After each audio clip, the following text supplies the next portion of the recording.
Hello everyone, আসসালামু আলাইকুম। আমি নুসরাত ইসলাম আপনাদের মাঝে নিয়ে এসেছি পরীর সন্তান পর্ব 4। মুনতাহার মায়ের জীবনে কি কি খারাপ সময় কাটছিল সেটা জানতে হলে আমার এই ভিডিওটি স্কিপ না করে এই পর্বটি দেখতে থাকুন। চলেন শুরু করা যাক। মুনতাহার বাবা মামুন আর মুনতাহার মা মাহিমা পরিস্থানে বিয়ে করে পরিস্থানের রাজারানী হয়ে উঠছিলেন, কিন্তু এই বিষয়টি যেন জাত এবং পরিস্থানের অর্ধেক লোক মেনে নিতে পারেননি। তারা কিছু করার সাহসও পায়নি। মায়াপরি মুনতাহাকে বলে, তোমার ফুপি আর তোমার খালা একসাথে হাত মেলালো কারণ তোমার খালা রুশাইদা পরিস্থানের রানী হতে চেয়েছিল, আর তোমার ফুপি চেয়েছিল দুনিয়ার ক্ষমতা এবং পরিস্থানের সহযোগিতা। তারা নিজেদের পরিকল্পনা করতে শুরু করলো। তোমার খালা রুশাইদা তোমার বাবা মামুনের কাছাকাছি আসার পরিকল্পনা করলো। তারপর তোমার মা এবং তোমার বাবার মধ্যে দূরত্ব সৃষ্টি করলো। তুমি তখন তোমার মায়ের গর্ভে ছিলে। তোমার জন্মের আর কিছুদিন বাকি ছিল। যদি তোমার মা মাহিমায়ের গর্ভে কোনো মেয়ে জন্ম নেয়, তবে তার পরবর্তী প্রজন্মই রানী হবে, কারণ পরিস্থানের নিয়ম ছিল রানীর প্রথম সন্তানই রানী হতে পারবে। এদিকে তোমার খালা তোমার বাবার খুব কাছাকাছি চলে আসে।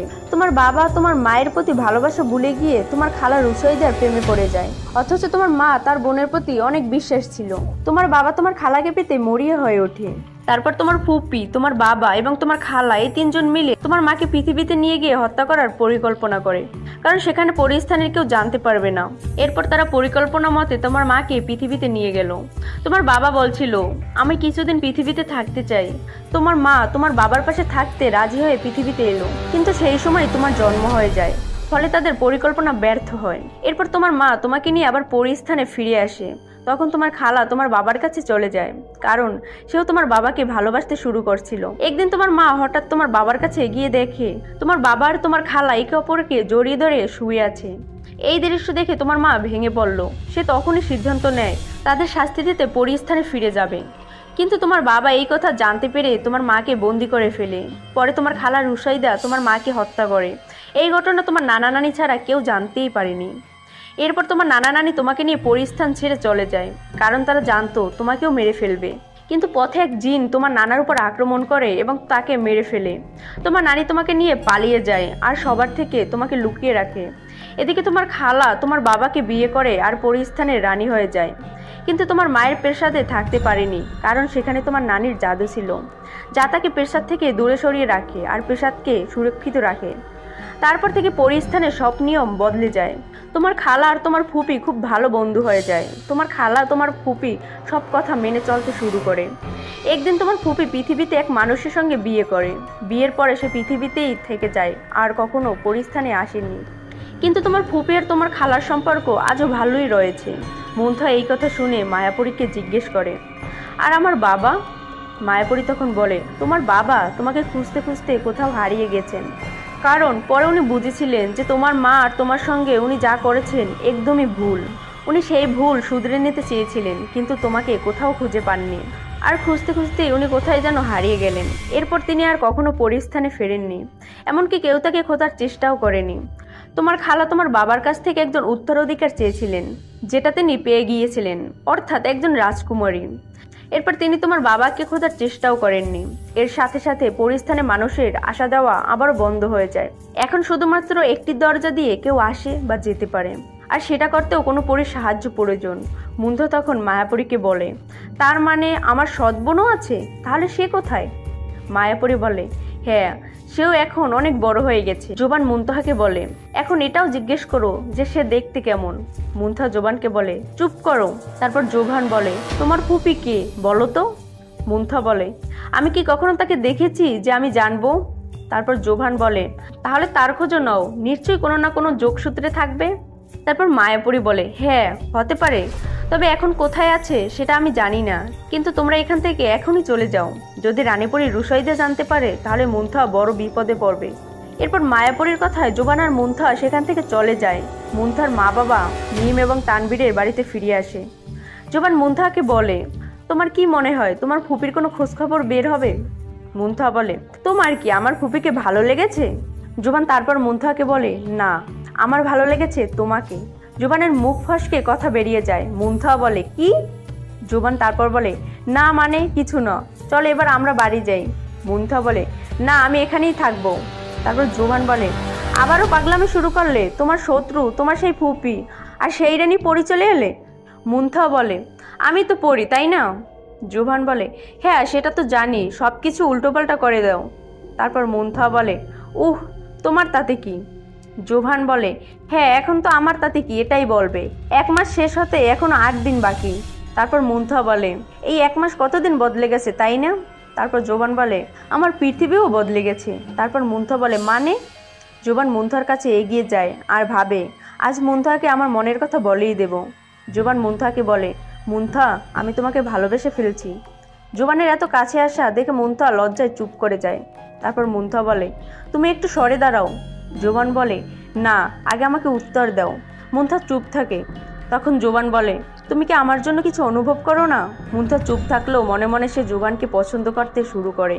জোবান বলে, বলো মুনতাহা, আমাকে উত্তর দাও। আমি জানি তুমি এখন কঠিন অবস্থার মধ্যে আছো, কিন্তু আমি তোমার সবসময় সঙ্গী হতে চাই, তোমার পাশে থাকতে চাই। তারপর মুনতাহা বলে, আমার বাবা মামুন আমার মাকে ভালোবাসতেন, তুমি দেখেছো তো কি হয়েছে? তারপর জোবান বলে, যতক্ষণ আমার শরীরে প্রাণ আছে আমি তোমাকে একা ছাড়বো না। তুমি পরি বলে তোমাকে ভালোবাসি না, বরং আমি সাধারণ তুমিকে ভালোবাসি। আর আমি তোমার বাবার বেকারি কত আগেই নিতে পারতাম, কিন্তু আমি তো তোমার প্রথম দেখায় ভালোবেসে ফেলছি। মুনতাহা জোবানের দিকে তাকিয়ে বলে, তাহলে সেই সব রাগ ঝগড়া? জোবান বলে, তোমার সাথে ঝগড়া করতে আমার ভালোই লাগতো, তোমাকে নিজের কাছে রাখতে চাইতাম। আমি আমার মনের কথা বলে ফেলছি। তুমি যদি আমার উপর রাগ ভরসা করো, আমাকে গ্রহণ করতে পারো, আর না চাইলেও বলো, আমি তখনও বন্ধু হয়ে তোমার পাশে থাকবো। এই বলে জোবান মুনতাহার থেকে দূরে চলে যেতে থাকে। তখন পিছন থেকে কিছু একটা এসে জোবানের পিঠে আঘাত করে। মুনতাহা চমকে উঠে চিৎকার করে। জোবানও অবাক হয়ে পিছনে ফিরে দেখে পিঠে কি লেগেছে। সে লক্ষ্য করে এটা একটি তীর। মুনতাহা দ্রুত জোবানের কাছে যায় আর তীরটি টেনে বের করে। তীরে একটি কাগজ বাঁধা ছিল। মুনতাহা কাগজটি খুলে দেখে তাতে একটি রহস্যময় চিহ্ন আঁকা। তারপর জানালার দিকে তাকায়, দেখে বাইরে একজন মুখোশধারী দাঁড়িয়ে আছে। মুখোশধারী তাদের দিকে আক্রমণ করার জন্য এগিয়ে আসে। তখন জোবানকে বাঁচানোর জন্য মুনতাহা তখন নিজের জাদু ব্যবহার করে। তার জাদুর আঘাতে মুখোশধারী কিছুক্ষণের মধ্যেই ধোঁয়া এক অদৃশ্য হয়ে যায়। তারপর মুনতাহা এসে জোবানের কাছে বসে। সে জোবানের ক্ষত সারিয়ে তোলে, কিন্তু জোবান এতক্ষণে অজ্ঞান হয়ে পড়ে। মুনতাহা তখন মনে মনে ভাবে, এতটাও খারাপ নয় এই জেদি ছেলে। মুনতাহা জোবানের মুখে হালকা পানি ছিটিয়ে দেওয়ার কিছুক্ষণের মধ্যেই জোবান জ্ঞান ফিরিয়ে পায়।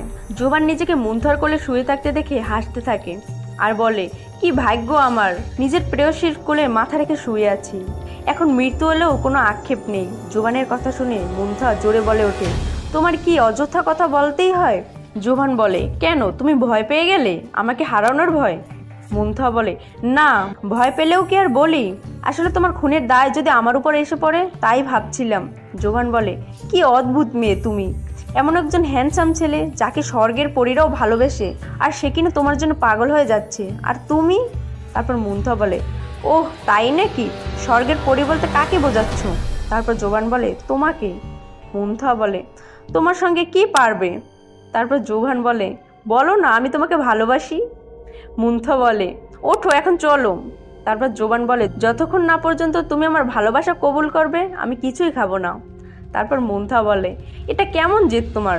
তারপর জোবান বলে, তুমি কি একটু চিন্তা করবে না যদি আমি না খাই?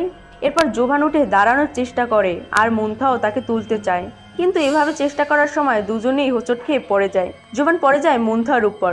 দুজনই একে অপরের চোখে চোখ রেখে হারিয়ে যায়। কয়েক মুহূর্ত এরকম থাকার পর হুঁশ ফিরিয়ে আসে। মুনতাহা বলে, এবার উঠবে? জোবান উঠে দাঁড়ায়। তারপর মুনতাহাকে জিজ্ঞেস করে, তুমি কি আমার বাড়ি যাবে নাকি এখানেই থাকবে? মুনতাহা বলে, আমি এখানেই থাকবো। জোবান তারপর বলে, তাহলে আমিও এখানে থাকবো। তারপর মুনতাহা বলে, তুমি এখানে থাকবে কেন? জোবান বলে, যেভাবে তুমি থাকো। তারপর মুনতাহা বলে, তোমাকে দেখে মনে হচ্ছে তুমি মানবে না, ঠিক আছে চলো তোমার বাড়ি। তারপর জোবান আর মুনতাহা একসঙ্গে জোবানের বাড়ি চলে যায়। মুনতাহা চিন্তায় পড়ে যায়, জোবান যদি সত্যি খাওয়া বন্ধ করে দেয় তবে তাকে কিভাবে সামলাবে। এদিকে জোবান কাজের জন্য বাইরে যায়। রাস্তায় একটি মেয়ে তার সঙ্গে ধাক্কা খায়। মেয়েটি খুবই সুন্দর, সে মিষ্টি করে হাসে। তার হাসি দেখে জোবানের একটু অস্বস্তি হয়, তাই সেখান থেকে সে দ্রুত চলে যায়। কাজ শেষে জোবান বাড়ি ফিরে দেখে মুনতাহা সোফায় বসে ঘুমিয়ে পড়ছে।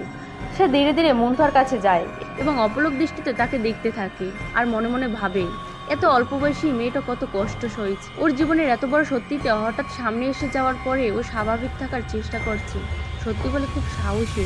যাই হোক না কেন, আমি কখনোই ওকে আমার থেকে দূরে যেতে দেব না। এদিকে মুনতাহা ঘুম ভেঙে যায়। চোখ খুলে সামনে জোবানকে দেখে ভয়ে চমকে ওঠে। তারপর জোবান হেসে বলে, ও, পরীদের রাজকন্যাও ভয় পায়? মুনতাহা রাগ করে বলে, কেন, তাদের কোনো অনুভূতি নাই নাকি? জোভান বলে, আমার তো তা তো মনে হয় না, তোমাকে দেখেই তো বুঝছি। তারপর মুনথা বলে, এবার কিছু খেয়ে নাও। জোভান বলে, তুমি জেদি হলে আমিও কম নই। মুনথা বলে, তুমি বুঝতে চাও না কেন? আমার জীবনে অনেক ঝামেলা আছে, কখন কি হয়ে যায় আমি নিজেও জানি না। তারপর জোভান বলে, আমি সেই যাত্রার সঙ্গী হতে চাই, তুমি আমার জন্য সব থেকে স্পেশাল, আমার জীবনের একমাত্র সুখ তুমি।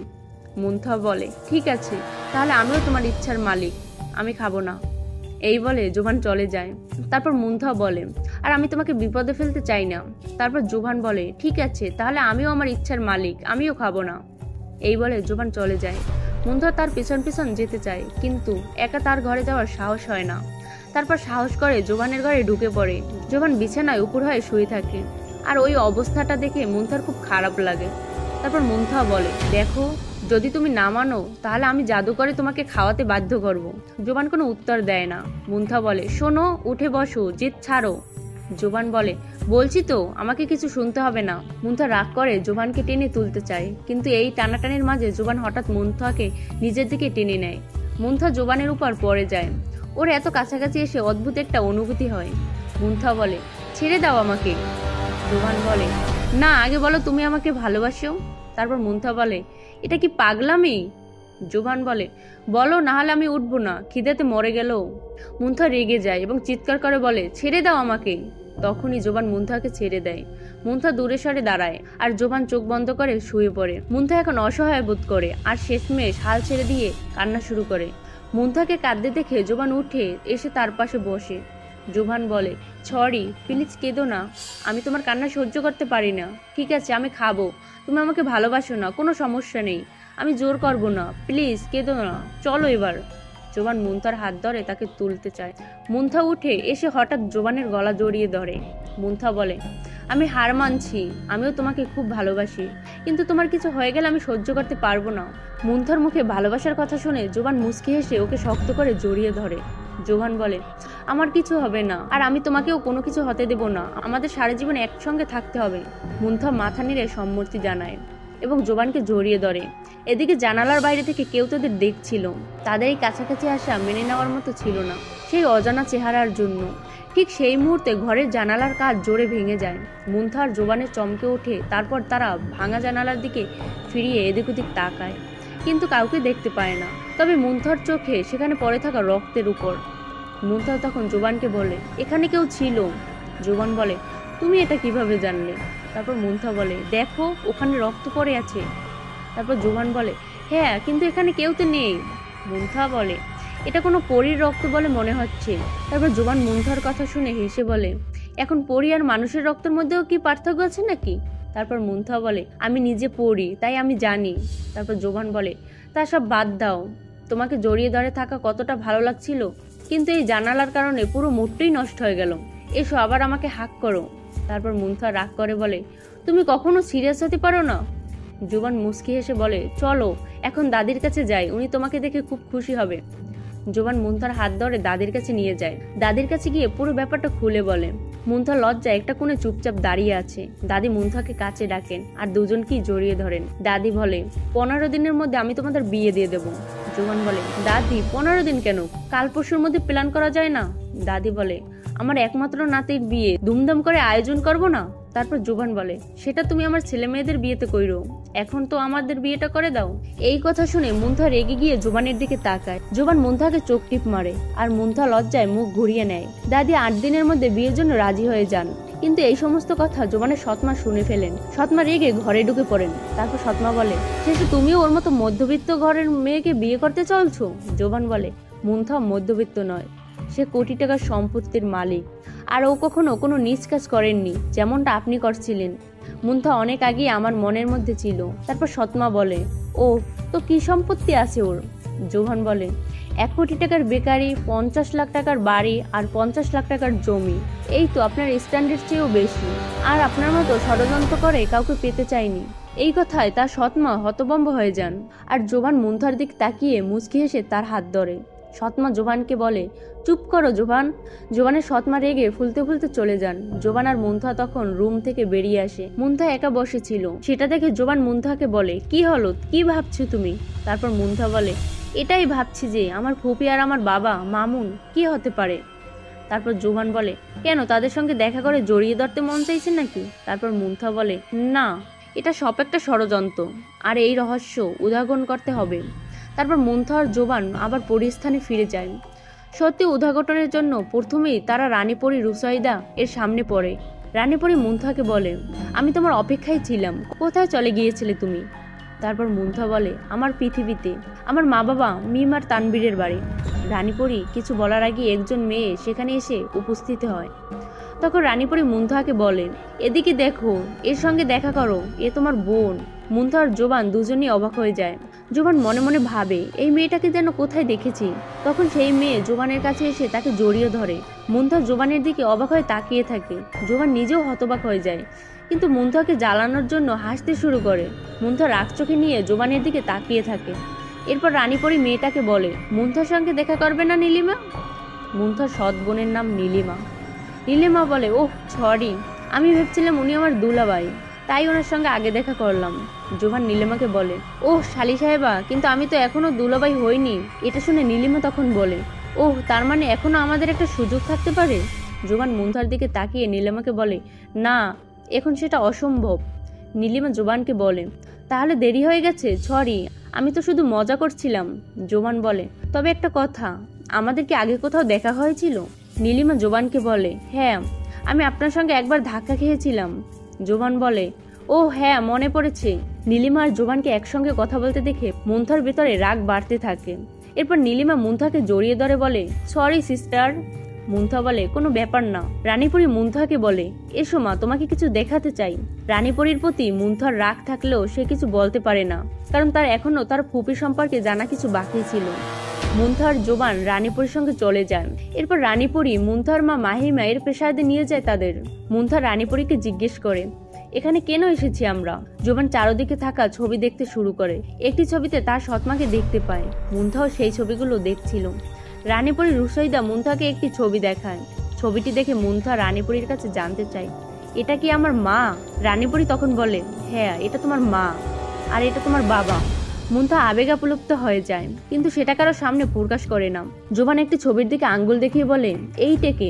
রানীপরি জোবানকে বলে, এটা মুনথার ফুপি। জোবান রানীপরিকে বলে, ওহ, তাহলে কি উনিও পরি ছিলেন? রানীপরি বলে, না, তিনি মানুষ ছিলেন। জোবান বলে, ওকে। জোবানের দেখানো ছবিটি দেখে মুনথা চমকে ওঠে। জোবান অজানা ভান করে রানীপরিকে জিজ্ঞেস করে, মুনথার মা বাবার কি হয়েছিল?